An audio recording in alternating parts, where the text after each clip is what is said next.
Morning, guys. So it's Friday, October 27th here in Rusty, Rhode Island. I put the 1948 Chevrolet Golf truck in the garage. That time of year, you know, where the leaves are falling off the trees and the whole back of the truck's getting filled up with leaves. So I want to make sure I get it under cover. It's like they get in there and they stay wet and they just start rotting your bed out. I gotta vacuum that out now. But this truck is gonna stay.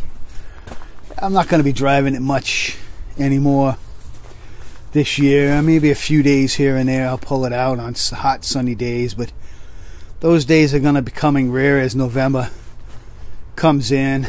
We'll be getting cooler weather. So 54. Rat is out and ready to rock. So I thought about putting heat in the 48. I have a stock heater, but I doubt the heater cores any good, and the motor roars like a...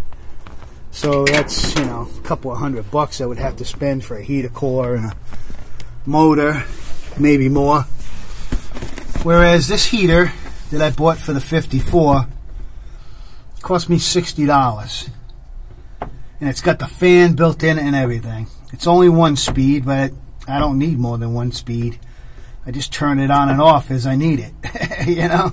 Or I'll crack the vent window if it's a little too warm. But, you know, I hooked up the defrosters through these ducts, and I just got this duct blows across, and I plugged one hole off. So I got 3 of the 4 holes open, and this one blows that air across at me. The other 2 carry the heat up above to the windshield.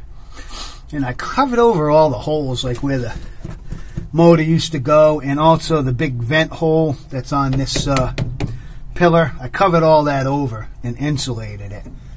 So this cab and you can see the weather strippings and stuff are still good.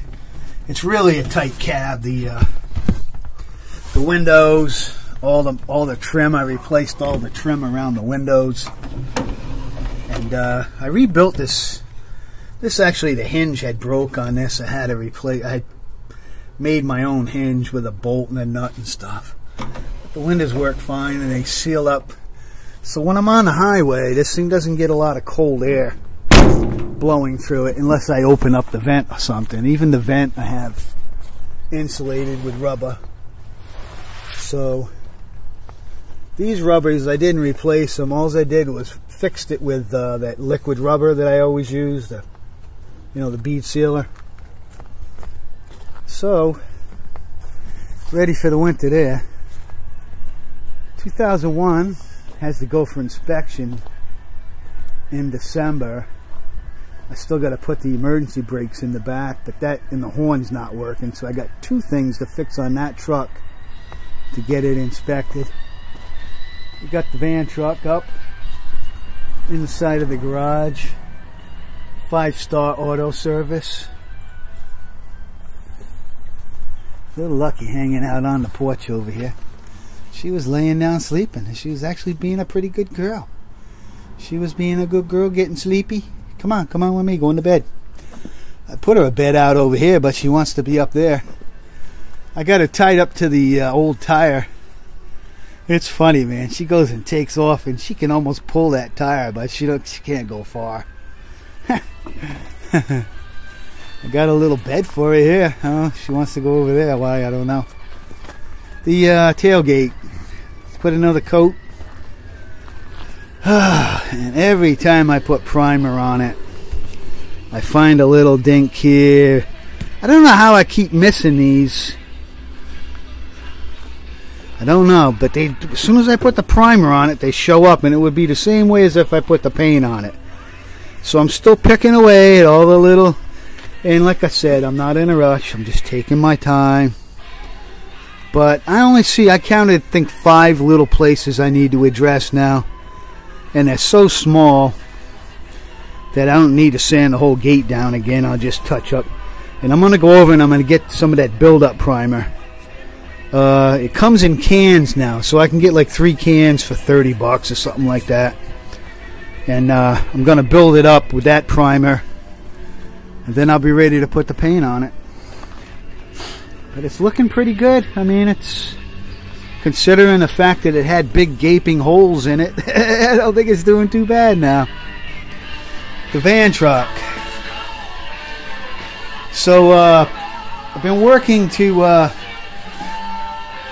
get those pieces to work with the older stock pieces. So I got these off of an international truck, and I'm attempting to mold them together with the original one. So I overlapped it on this side, touched it at the bottom, and then over here I cut some of the aluminum lip off and I flattened some of it, and I was able to get it up under this chrome piece so that that chrome comes back.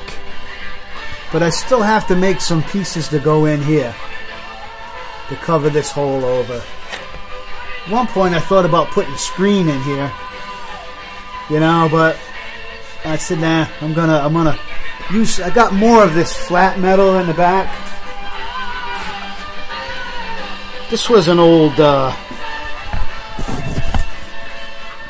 shelf that I cut up, like a shelving unit, and I've got more shelves back there, and it's the metal's thin enough that I think I'll be able to work it in there without it making the chrome push out. I'll be able to get it sandwiched between the chrome and tighten the chrome up, and it won't even notice it.